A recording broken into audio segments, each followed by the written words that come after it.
Your business may be small, but you've got big goals. Brother Laser Printers can help you succeed, no matter the space, task, or budget. From crisp black and white to vivid full color, our printers offer affordable quality you can trust. Plus, fast printing and high page yields make them ideal for home offices and shared workspaces. It's no wonder Brother is the #1 retail brand in laser printer unit sales in the U.S. With Brother at your side, go from small to do it all. Shop now at brother-usa.com/laser. Look around you. That car you're driving, that house your family lives in, making your daughter laugh, inspiring her to dream. You did that. Teaching your son to drive, teaching him he can be anything, all you. And your dreams for tomorrow, you'll do that too. Legacies don't just happen, they are made by you. The important word being you. American Family Insurance, protecting your dreams as you achieve them. Insure carefully, dream fearlessly. Products not available in every state. American Family Mutual Insurance Company, SI, and its operating companies, American Family Life Insurance Company, 6000 American Parkway, Madison, Wisconsin. The following is a Hoop Ball presentation.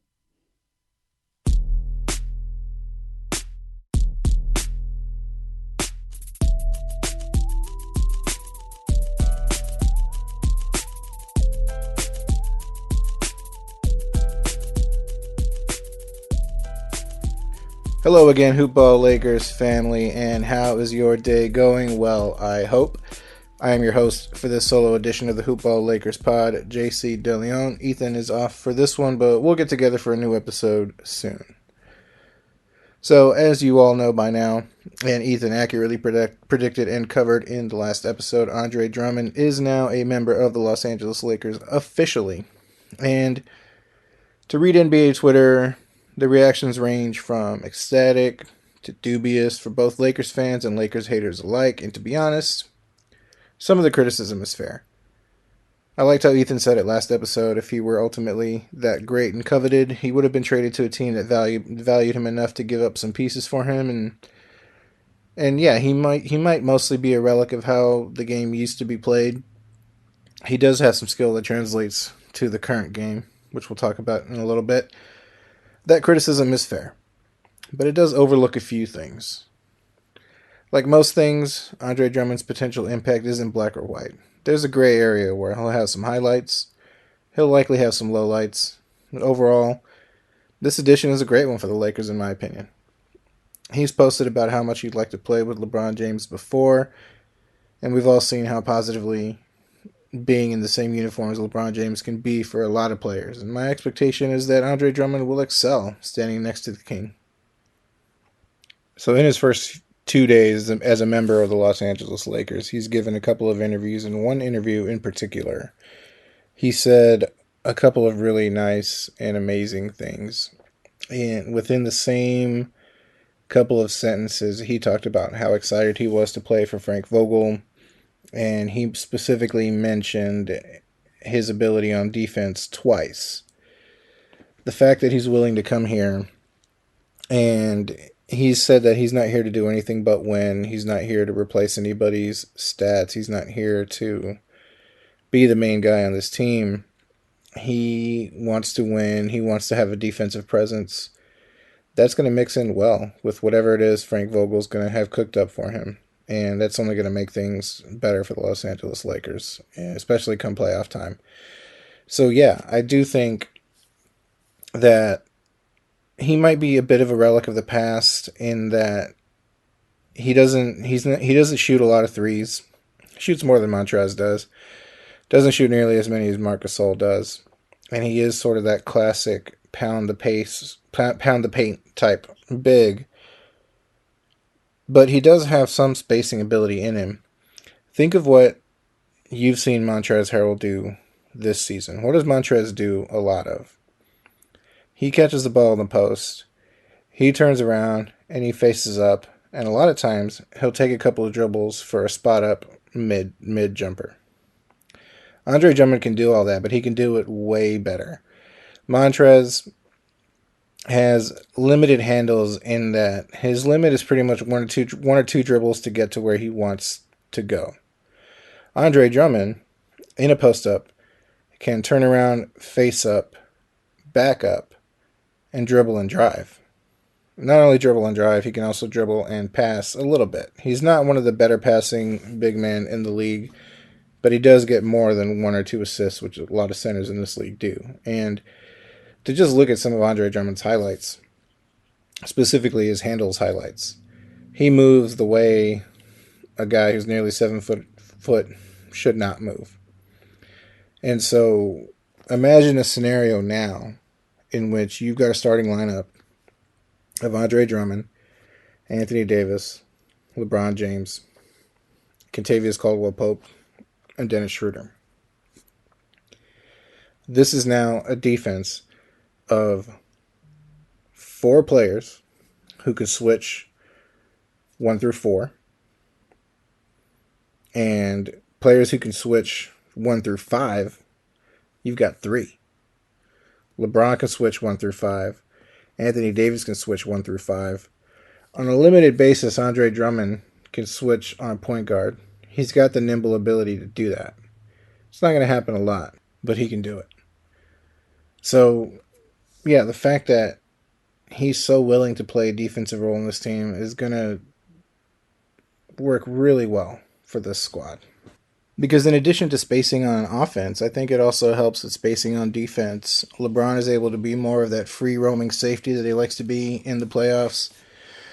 And again, almost unlimited switching. It's a really great match, Andre Drummond is for this Lakers team. And so, yeah, people that are clowning on the signing, people are saying that they're only box score watching, are failing to see the big picture.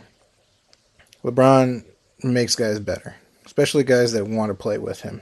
And Andre Drummond is on record as saying he has wanted to play with LeBron James before. We're going to take a quick break while Ethan tells you about mybookie.ag. You know, ever since we started this podcast, people always ask us for betting tips. We always get asked, who you got, Lakers or Clippers? You know, for us, it's going to be the Lakers, Rodgers or Mahomes. And I'll tell you what, I tell them. Where you bet is just as important as who you're betting on. That's why we tell people to bet with MyBookie. MyBookie's rep is rock solid, and they've got the best odds, the best contests, and the best promotions in the business. They're the only place I trust to handle any of my sports-related bets. The one sportsbook guaranteed to give me and you the best lines for the national championship college football game on January 11th, and on every NFL playoff game, not to mention the NBA action. You know me, and you know that I don't give out my stamp of approval easily. So, MyBookie, they earned it. And to earn it from me, you've got to be the best at what you do. And MyBookie is the best sports book out there, period. It's simple. Sign up, enter promo code HoopBall, and get your deposit matched halfway up to $1,000. You put in $1,000, they'll give you $500. Free money. So head on over to MyBookie if you want to add a little excitement to the sports you love and the games that you bet. Bet with the best. Bet with MyBookie. That's mybookie.ag. So that's all big picture stuff.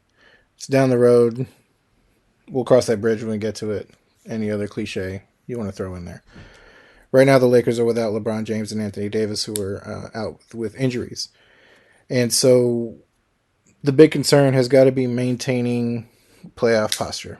We'll talk about the big playoff picture the way I tend to end every show with here in a few minutes. But yeah, what specifically do the Lakers have coming up in the next few weeks? Well, Andre Drummond's first game as a Los Angeles Laker is going to be against the Milwaukee Bucks. And it's a pretty big game, obviously. They're going to be one of the better teams in the East.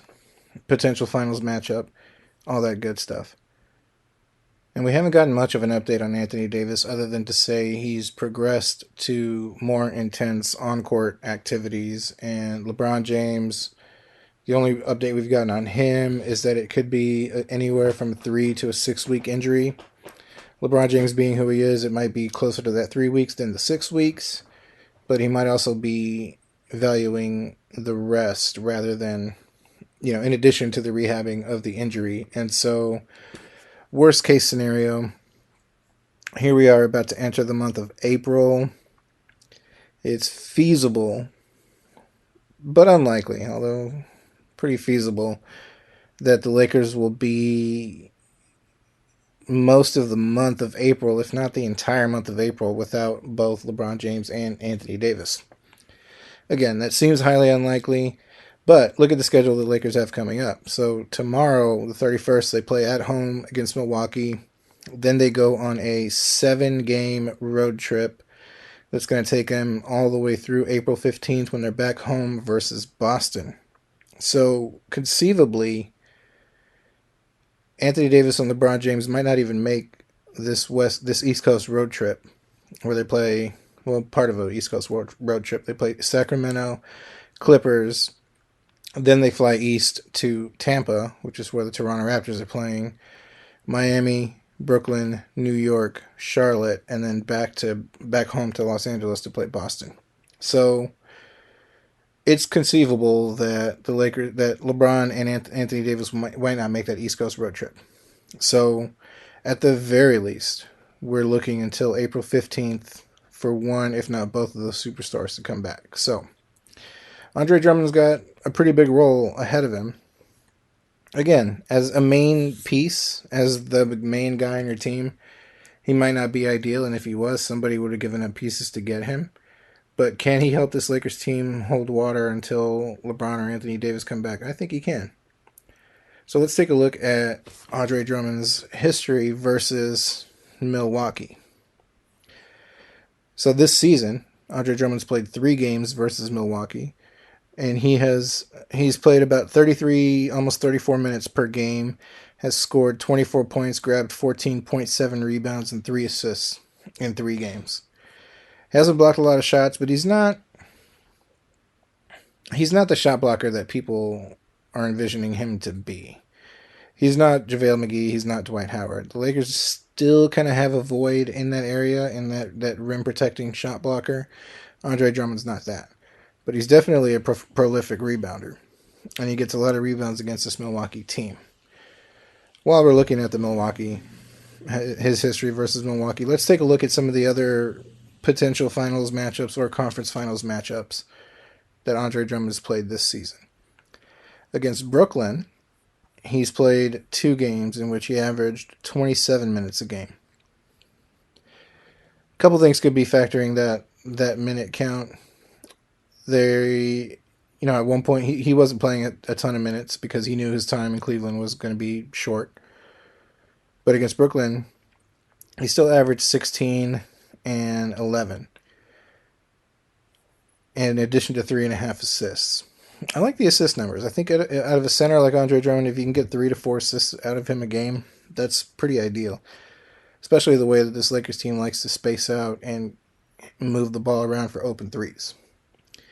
Against the LA Clippers, Andre Drummond has played 1 game, 22 minutes, put up 13 field goal attempts, only made 4 of them, still managed to score 13 points, only grabbed 5 rebounds in 22 minutes.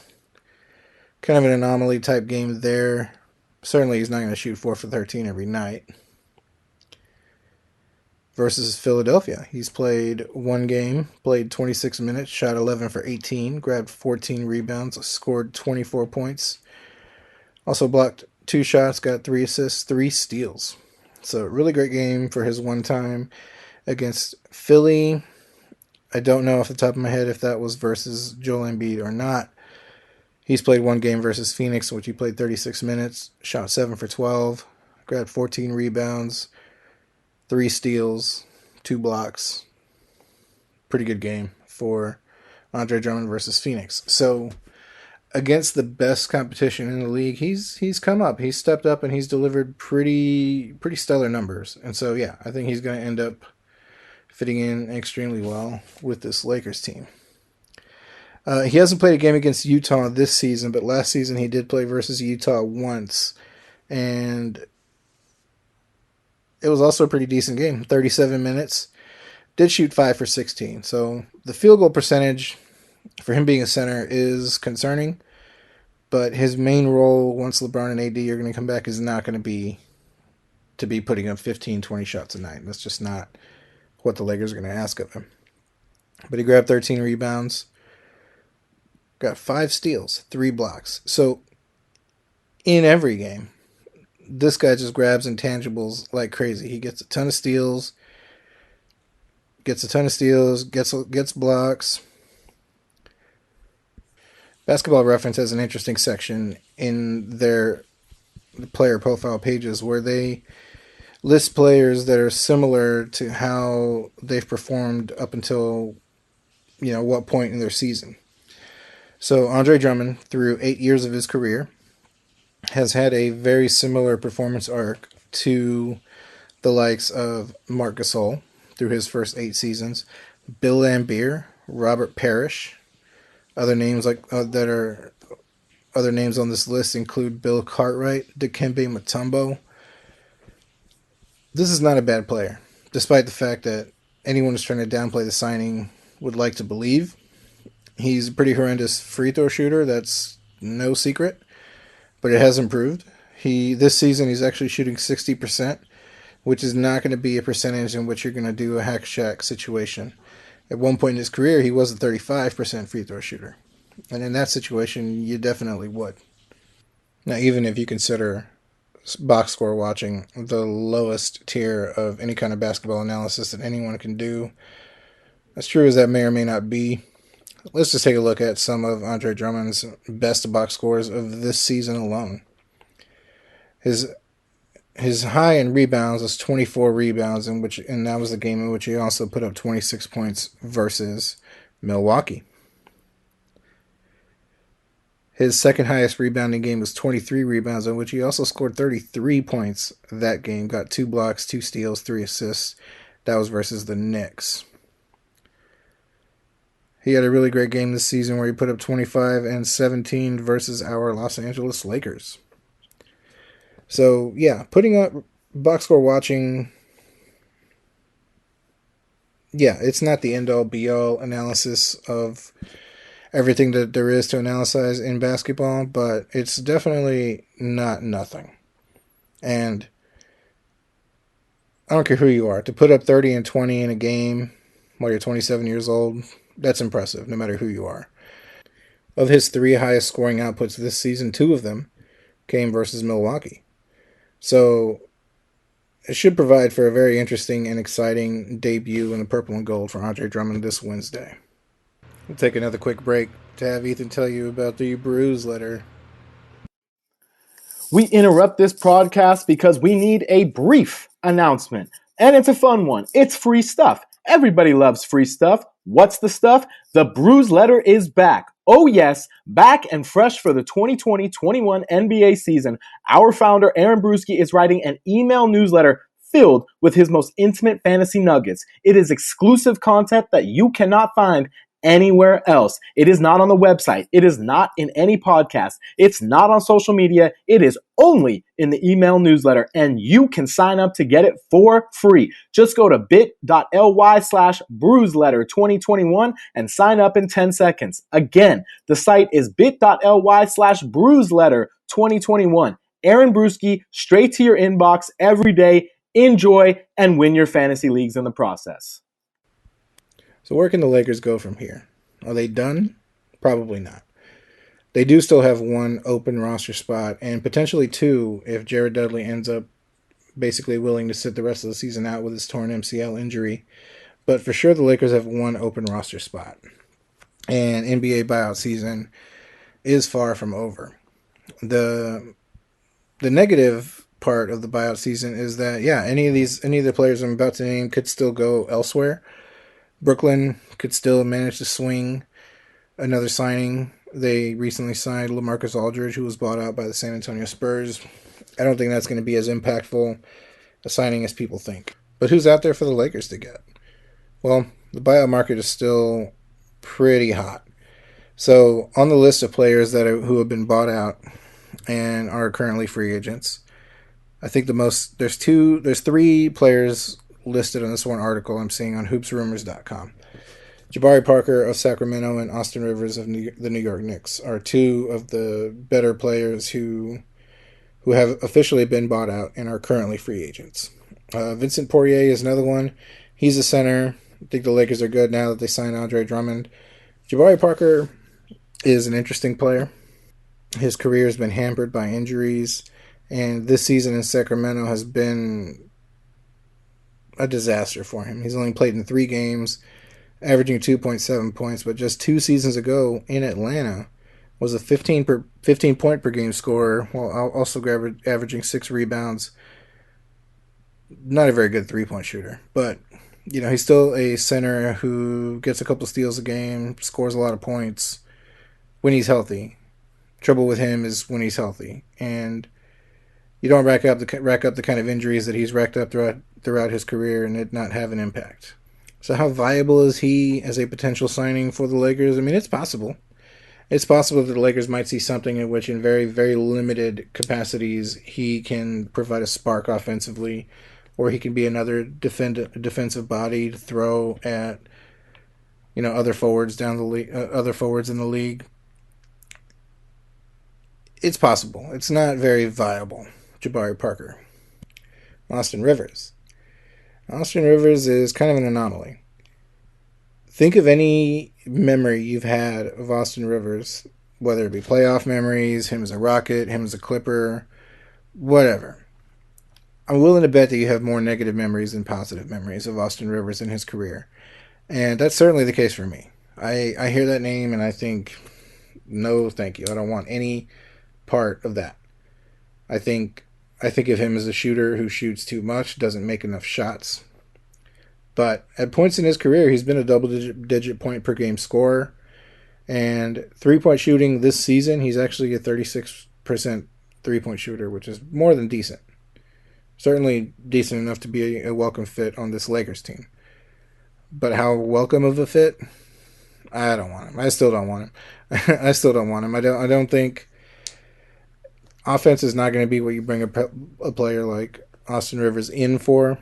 And even then, I think if you bring him in for defensive purposes, he's not the type of multifaceted guard who can guard, 1s and 2s and 3s and 4s. I think if you're going to bring in a player for defensive purposes, he needs to be able to switch 3 to 4 positions at any given time. And now Austin Rivers just can't do that. Now someone who can do that, who we've seen it done before, we've seen it done in a purple and gold Laker uniform before, as recently as last season. He hasn't officially been bought out yet, but Avery Bradley is more than likely going to get bought out by the Houston Rockets. He's only played in 10 games for Miami this season. Miami seemed like a really great fit for Avery Bradley. He just didn't, for whatever reason, crack the rotation there. And the Rockets are obviously tanking, and they want to go a lot younger, and they have tons of draft picks. So they certainly don't need a player of Avery Bradley's caliber on that team. But he would still be a welcome addition to this Lakers team for defensive purposes and even 3-point shooting purposes. Corey Joseph. Corey Joseph is interesting. I feel like as far as true point guards, the Lakers are set. They've got Dennis Schroeder. They've got Alex Caruso. And THT has been taking on more of a traditional point guard role. Plus, for the playoffs, you'll still have LeBron James, who will end up handling the ball more often than not. And so, I don't necessarily know if another true point guard is necessarily what you're going to need. But Corey Joseph, throughout his career, has been a pretty nice player. A nice addition. If the Lakers were to sign him, I certainly wouldn't hate it. He would definitely find a place to fit somewhere. I think it'll end up he provides more veteran savvy than THT does, and I think it would limit THT's minutes, which might help this season. But at the same time, you want to develop THT, and to develop him, you got to play him. Hassan Whiteside, still potential to be bought out from the Sacramento Kings. I don't like what he brings as far as maturity. I don't like his headspace. There's a lot of things I don't like about him. But he's a fantastic shot blocker. And when he's motivated, he plays really well. But there is a history with him and LeBron James in that he's played with LeBron before, and he didn't really take advantage of it back then. I haven't specifically really ever heard LeBron say anything negative about Hassan Whiteside, but when they were both in the Miami Heat, if he had made an impact on LeBron James in any kind of way, he would be somebody that LeBron would have sought out, and he just hasn't. And to me, that speaks more volumes than anything.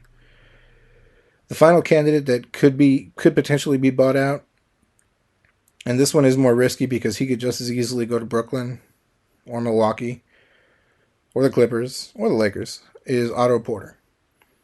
Otto Porter has been a really great player for the Chicago Bulls this season. He's had some back issues, and so on a team like the Los Angeles Lakers, he would fit in that he's not going to be asked to play a ton of minutes, but he's been a double-digit scorer for the Bulls this season. He's had some really great games in daily fantasy. I can speak to that personally. In limited minutes, yeah, I think a guy like Otto Porter would play really well. He's shooting 40% from three this season, and he's a good free throw shooter, gets a lot of rebounds in limited minutes. I think he'd be a fantastic addition for the Los Angeles Lakers. Remains to be seen whether or not he's going to get bought out by the Chicago Bulls, but we'll have to wait and see on that. One final break to tell you about the Fantasy Pass. Okay, my people, fantasy draft season is over. It's in the rearview mirror. And luckily for you, you brewski 150'd your way to a hell of a team. But the season has just begun, and that is why the Fantasy Pass is still the best deal in the industry at just $4.99 per month. And now that we're into the regular season, there is zero commitment. Sign up for a month for just $5. If you don't like it, you can cancel. But we know you'll love it, but it's always nice to have that option. The Fantasy Pass has everything you'll need to dominate all year long. Updated projections, new fantasy appraiser tools, schedule and streaming charts, pickups, drops, and our newest and coolest feature, the Hoop Ball Discord server, where you can all hang out with the Hoop Ball pros around the clock and get one-on-one help with your team. So please check it out. Head to hoop-ball.com and click on the Fantasy Pass ad just below the main media wall. If you are missing out on the Fantasy Pass, the odds of you missing out on a fantasy trophy are 100% guaranteed. Your coffee costs $5 and it lasts for an hour. This lasts all month and it's just $5. Sign up today. The Fantasy Pass only at hoop-ball.com. So to recap, Andre Drummond is here. He's officially a Los Angeles Laker. I haven't personally seen what number he's going to wear yet, and so I think I've seen number 2. I think I've seen him post a Photoshop picture of him with number 2, but I don't know if that's going to be the case or not. But anyway, look forward to Andre Drummond making his debut against the Milwaukee Bucks. Frank Vogel has already said that he's going to start the game tomorrow, although he hasn't committed how many minutes he's going to play. But like I said earlier, Andre has had really great games against Milwaukee this season. Didn't check the box score to see if Giannis played in any of those games, but I imagine he did. And yeah, just really looking forward to his debut and seeing what he can do for the Los Angeles Lakers. For now, let's take a look at the playoff standings like we always do. So Utah is running away with the best record in the league at 35-11. They are now 4 games. They're 4 wins ahead of the Phoenix Suns, who are surprisingly holding on to that 2 seed. They haven't really been letting up the way I thought they might at 31-14. The Clippers are at 32-16.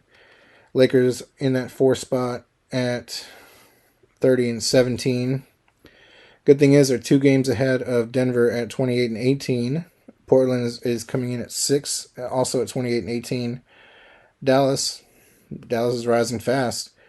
They are 24-21 into that 7 seed.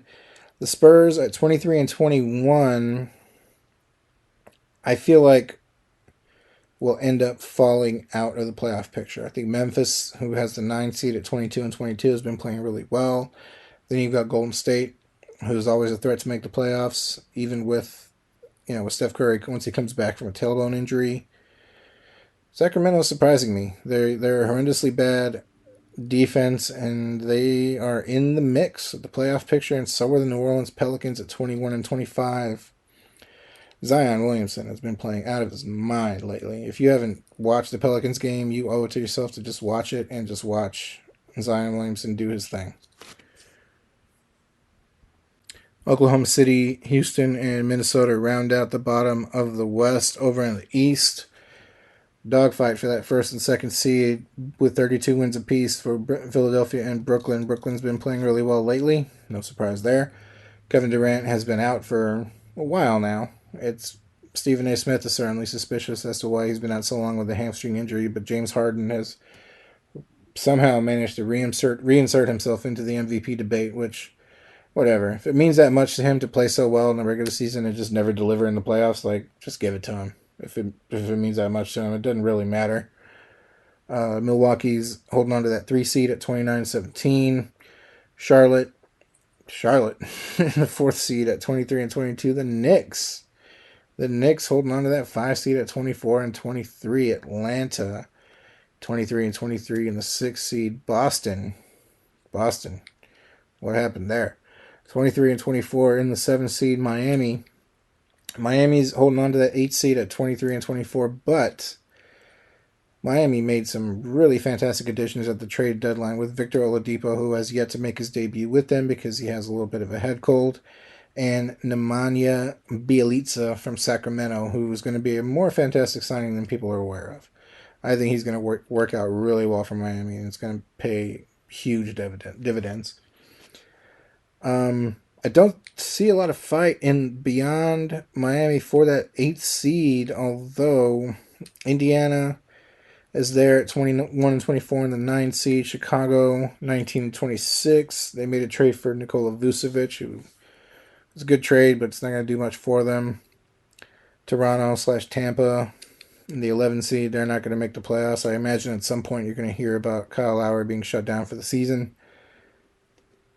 He will probably be traded in the offseason in some kind of a sign-and trade because they didn't trade him at the deadline because they think they can get something for him in the offseason, I believe. Washington at 17-28, Cleveland 17-13, Orlando is in tank mode at the 14th seed, 15-31, and Detroit still at the bottom of the East. They just don't really have any way out of whatever it is that they're doing. But that's going to wrap up this episode of the Hoopball Lakers podcast. Once again, I'm your host, JC DeLeon. You can find me on Twitter at JCDeLeon1. You can find Ethan on Twitter at Ethan_Noroff. It's Norof, 1F. Follow the show at Hoopball Lakers. Follow any of the Hoopball accounts. There's tons of them. There's some new Hoopball team accounts too. I believe Pelicans. No, Pelicans have been there, I believe. Raptors. Follow Dan Bespris. He'll tell you all the new Hoopball teams. I should have looked that up before. But until next time, we are out.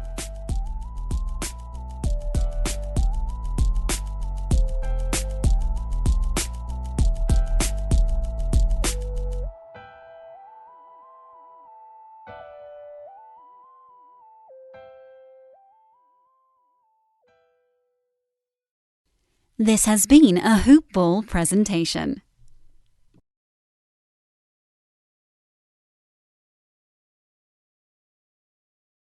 Your business may be small, but you've got big goals. Brother Laser Printers can help you succeed, no matter the space, task, or budget. From crisp black and white to vivid full color, our printers offer affordable quality you can trust. Plus, fast printing and high page yields make them ideal for home offices and shared workspaces. It's no wonder Brother is the #1 retail brand in laser printer unit sales in the U.S. With Brother at your side, go from small to do it all. Shop now at brother-usa.com/laser. For the ones who know safety isn't a catchphrase, it's a culture. And the ones who help make sure everyone makes it home safe.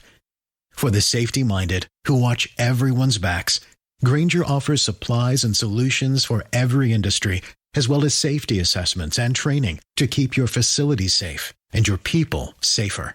Call, click Grainger.com, or just stop by. Grainger, for the ones who get it done.